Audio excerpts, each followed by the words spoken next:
ઓમ નમો નારાયણ, જય શ્રી કૃષ્ણ. કેમ છો બધાય? તો આજની રેસીપી છે સાબુદાણાના વડા ફ્રેન્ડ્સ. વ્રતમાં, તહેવારમાં કે ગમે ત્યારે તમે ઉપવાસમાં ખાઈ શકો એવા તો આપણે સાબુદાણાના વડાની રેસીપી લઈને આવી ગઈ છું ફ્રેન્ડ્સ. તો સૌથી પહેલાં એક બાઉલ લેશું, તેમાં 3 થી 4 કલાક પલાળીને રાખેલા સાબુદાણા લેવાના છે, પાણી નિતારીને.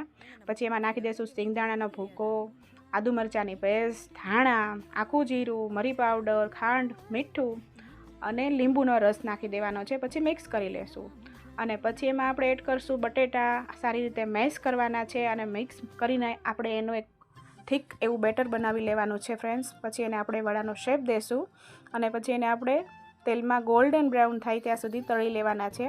તૈયાર છે આપણા ક્રિસ્પી અને ટેસ્ટી સાબુદાણાના વડા.